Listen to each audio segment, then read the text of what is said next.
Kumlan and Ablat Mother, we are Erev Shabbos. Today's daf is at Memhei. We're actually up to Memhei on the base, the new Perek HaShutfin. We'll just do the mission today. There is a concept, this is how we basically explain the Mishnah. There's a concept called Breira. Breira means that something happened right now. You make some kind of a negotiation or a deal right now, but it's not clarified until later. And then you say when it will be clarified, it should be retrospective. So, for example, we have Mergitten, where a person has two wives, both with the same name, and he writes a get to one of them. He doesn't know which one he wants to divorce, and he says whoever leaves the house first when I get there will be the one who's divorced. So at the time when you wrote it, it wasn't clarified yet. It's only retrospective. That's called, and the rule that we need to apply here is called Breira. And what happens later sorts out what happened before. Or Achin Lekuchas. Somebody passes away. When somebody passes away and you have to divide the estate, how do you say that what ended up with each one of the children all along, that was theirs, their inherent right. So it's called Yesh Breira. It's been sorted out retrospectively, or we say aim braid, and therefore whatever you have, we said it's yours. So they're only like the kuchas, and every year we have to rearrange that, or at least go through the motions if you did rearrange it. That's constant braid. So there's a machlekes if we say yes braid or aim braid. The halacha is that mahatoida aim braid, and din rabban you say yes braid. That mahatoida says braid is a machlekes, whether that's a fact or that's because it's a suffix and we don't know what the halacha is. So mahatoida we go l'chumra, and midrabban you go l'kol. So, using the knowledge we have about Breda, we're going to have a machlekes here as well. Also, there in Daf Aleph, we're going to learn in the Mishnah that you have a chatzah can be divided. If two partners in a chatzah, they can divide the chatzah. They can force each other to divide the chatzah. But what is the minimum size of a chatzah? See, in those days, the houses were so small. Even a bira, which is considered a mansion, was the size of your bedroom. So the houses are so small, a lot of the activities were done outside the house, but you want privacy. So there's a chatzah. Chatzah was a courtyard, not in the back, that's called the rechava. It was in the foreyard, in front of the houses. You had a couple of houses who shared together, and they had this chatzah, this courtyard in front of the house. So, they used to put their ovens, usually generally were in the chatzah, not in the house. They had the mill, big thing they used to, in the chatzah, and a number of other things they used to do in the chatzah. Now, there's a chatzah. So, what's the minimum size of a chatzah that we say this is divisible, and therefore they can force each other to divide? Chatzah sheyesh bo din chalukah. So it has to be, each doorway is entitled to 4 amas of courtyard, and then in the courtyard itself, you have to have space of 4 amas by 4 amas. You have to have that space, so so that you can move about. People walk in and out. So if the chatzah is 16 amas wide, so you have 4 amas from your door, and 4 amas the other person's door, and then we had to get machlekes more. The chatzah, every house, every Pesach gets 4 amas, just one Pesach. But bottom line is it's a certain amount. If it's less than that, it's indivisible, which means we cannot force each other to sell. It's indivisible. Cannot force each other to divide. So the Gemara will conclude that our mission is actually talking about a chatzah she'ein bo din chalukah, a chatzah that is indivisible, and that we cannot force each other to divide. There's a general chakira in the Achreinim, Tzais and others. How do we understand partnership? Does each one have 50% of 100%, or does each one have 100% of 50%? In other words, every single entry are both 50%. We all equal partners. I have 100% of the property, but 50% of it, or I have 50% of the property. We just don't know where it is. Now, in this case of a shutfin, is that what do you call it? As the Ran will explain, Ran here explains that the brayer here is generally a weaker kind of brayer than everywhere else. Weak in the sense that you don't need brayer so much. What do you mean? In the case of the wife, you could have decided which wife you're going to divorce the moment she came out. When you wrote the get, you just decided later on you're going to that this is whatever's going to happen, and you have no control. It's going to happen. So everything was sorted out later. Could have been done. Everything was sorted later. When you have a property, she'ein bo din chalukah, Everything else, there's nothing to sort out. Everything was sorted out. There's nothing to divide, but everything else was what we're going to do and everything else. The only thing that's left here is that when you're going to use the property, obviously there's no room for me. When I use the property, there's no room for you. The only thing we haven't worked out is the time. So when are you using it? When am I using it? So obviously, when I'll notice you there, I won't go out. When you notice me there, I won't go out. But everything else has been sorted out. So the I guess, and this is a breder lizman, not a breder mokum. There's no. It's not like this. Harai is always mine. There's too small to divide. So therefore, we both have use of the entire thing. You cannot stop me. I cannot stop you. Just it's a question of time. So the amount of breder we need here is very little. Okay, so now let's do the mission. What happened here was two partners. They obviously got into a fight or something, and they banned each other from having anah from their share in the property. So then, according to Chachamim, neither of them can walk in the yard because every time you walk in the yard, you're walking in the other person's property. You made a neder that you said I will not have any benefit from you. And you said you want to have a benefit from me. So if I say I want to have a benefit from you, if I'm walking into the property, I'm walking into your share of the property as well. And therefore, it's us. However, the is true, but it's divided by time because that's practical. It's the only thing you can do. It's not that at that time you own it 100%, you own it 50%. Only if you believe if you don't believe in Brera, then no. Then we both have 50%. The poil, you have no Brera. You have no choice. You use, when you use it, I use it, and I use it, and we won't go inside. But ownership-wise, we're both 50% of the thing, and therefore, if I say I won't have any benefit from you, I can't step onto the property.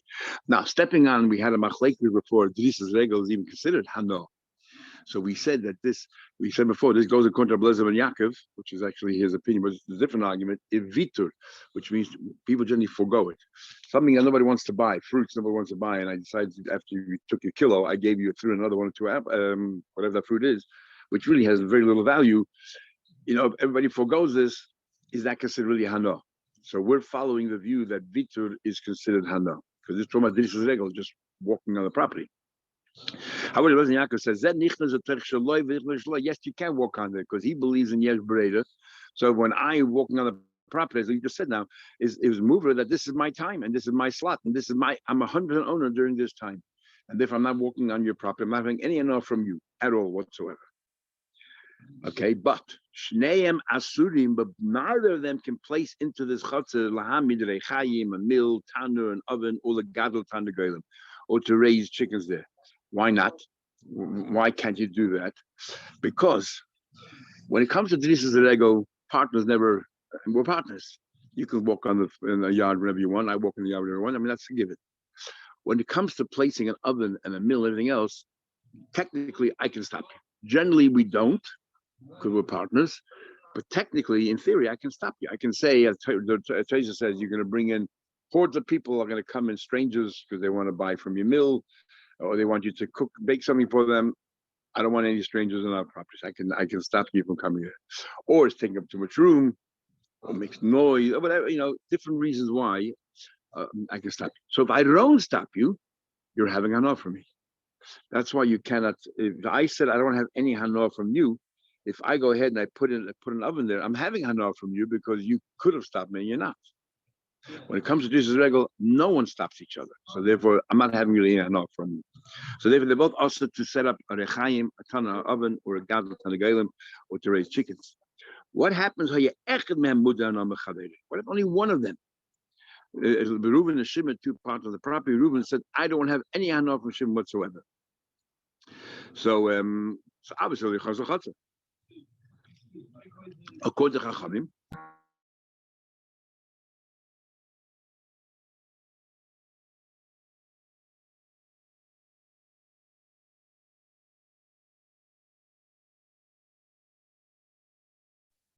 Mottel, you've turned off the sound.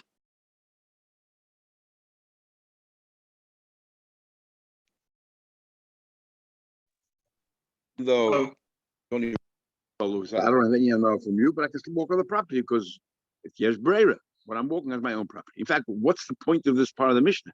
What's the chiluk if both asra not each other or only one person? The logic is exactly the same.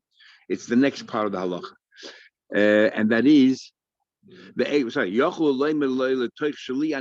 my own property. I'm not sure. I'm not walking to you, but the koifin is hanoida limker. This is a chiddush here. Because it's only one person who asks the hana from another person, so we're going to force this noider. If I said I'm not going to have any benefit from you, I'm not going to have any benefit from you. So what's going to happen is that you are going to walk into my field, but I cannot walk onto your field. So I'm going to get jealous, or I'm going to forget. I see you walking around with partners. I'm going to forget, and I'm going to walk in the field. I put myself in a situation here that I am going to. It's a good chance that I will be nichshul. I will stumble, and I will breach my own neder. And because of that, we say that you have to either be mataneder or sell your share in the property because you're going to be nichshul, and you're going to be what do you call it? Walking on the property. Then, so what about Rabbi Lezer and Yaakov? He says, are you allowed to walk on the property? So what's the problem? Why would I have to sell? If I said I don't have any benefit from you, why would I have to sell my property? I'm allowed to walk on the property because the problem is I'll be jealous of your rechaim. I see you putting in a mill, right? You're going to put in a mill, you put all these things, but I can't because I said I don't have any benefit from you. And we said before that since he could have stopped me, and if he doesn't, I'm having benefit. So I'll be jealous, and therefore I might do it myself, forget. Says that's the logic. So the Ran says, but why would he be jealous? I can stop him. If he puts an oven and I can't put an oven because I made a neder, I'll stop him putting an oven. So the Ran said, I'll be too embarrassed because the fact of the matter is most shouldn't allow their partners to do that. In theory, I can stop you, but why would you? You're partners. So I would be too embarrassed to stop him from doing whatever he's doing. So then after that happens, I'm in a situation now where I'm envious that he has an oven, he can bake whatever he wants, and my wife's screaming me, she can't bake it. It puts me in an individual position, and therefore you should sell. That's how we learn. The Rambam learns here is talking about the other way around. I made a neder that you should not have any hana for me, and that's when I have to sell. Why? He doesn't say well, but why? Because remember we had an argument for the Rambam and the Ran and the Rashba and others. If I make a neder that you shouldn't have any benefit from me, and you go ahead and you do, who gets the malchus? Who breached? Who did the avera here? According to most of the Shainim, I made a neder on you that I posed a neder that you shouldn't walk into my house is forbidden to you. If you walk in my house, you did an avera. The house is also to you. The Rambam says no. You never made a neder. What's the issue on you? The issue is on the madir, on the one who made the neder. He says on me, just like by climb. If I put on climb on you, according to the Rambam, the one who put the climb on is the one who's over the avera. So over here, the madir is over the avera. So the Rambam therefore says, since the madir is over the avera, and what happens is, and the pshat is exactly the opposite. If I make a neder that you shouldn't come into my house, the problem is that you might walk into the house, and then I'm machshil, and I'll be over the avera. So I put myself in a situation where, therefore, I have to sell my share in the property. Okay. But according to most other Rishonim, if I made a neder that you shouldn't have any benefit of me, you don't have to sell, and you're the one who'll be even aveda, right, on the receiving end. But you don't have to sell your property, even though you might be jealous and all that, because you're an honest. You didn't put yourself in that situation. I did it. So otherwise, every partner who hates his partner to get him out of the house, make a neder that you can't walk into my house, and then you have to sell.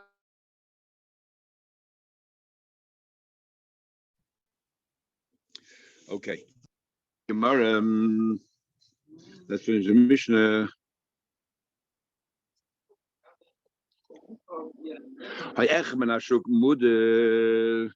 If let's say instead of making a neder on each other, you made a neder to a third party, somebody outside in the street. Again, the Chachamim say he can't walk in the Chatzah. If I said that I don't want people from the street walking into my house, even though I'm partner with somebody, if he walks in, he's walking on my share as well. It's forbidden. Again, same logic. Now the Yaakov says that we apply yesh breira even there. Even that one that he's not walking into your share, he's walking into the other guy's share. According to the Rashba, it's only if the person walking in is actually walking in to help the other guy or to associate with the other guy. Stop walking in the property can't, because the fact is we're not going to apply the rule of Breda. Every step is part of me. It's only when you say it's Breda, if you say I'm not here for you, I'm here for your neighbor. then we'll apply your prayer. So makes a neder from his friend. Let's say I said, I don't want you to have any anah for me, and I happen to own a bathhouse in Beis Habad, Muskarim, that's high in the city. Im yeshlei behen tfisas yad. If you have a tfisas yad, which means if the owner still has some connection to this property, and we'll see later in the Gemara what the connection is, but he still has some connection to the property that he lent it out. So you have a leasee, and then you have the owner, the landlord, and the landlord still has some connection to the property besides getting the rent. Then also, then I still have a share in the property. So if I said that you shouldn't have a benefit of me, you cannot walk into the bathhouse. Because even though I lease it out to a third party, but if I have no more a yad on that property, then now the house is no longer mine, even though I'm the landlord, but there's a leasee there, then mutter is permitted. All the Shane tried to understand how this is different. We're talking about when we get to the Gemara, how this is different in the cases the landlord decides to make his house hegdish. He rented out a house, he made it hegdish. The leasee can no longer live in the house. He's moyel because the landlord still owns the house and he made it hegdish. So what's the difference, hegdish or osabana? If I said to that this bathhouse is, you cannot have any benefit from me, and the bathhouse is there, so who cares if there's a leasee there? But as far as you're concerned, the house is still us. Anyway, go about another time. Another case which we learned previously, where if a person said to his friend,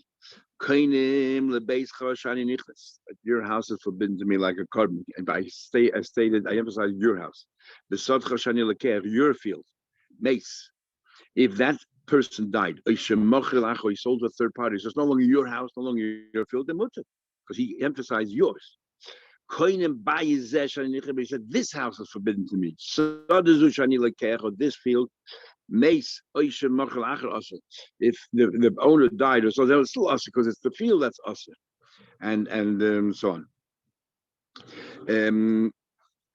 If a person is a in the first case, he says your house, and you're thinking, can I buy it from you? When I buy it from you, it's no longer your house. But the fact is, I'm buying it from you. How do we treat that?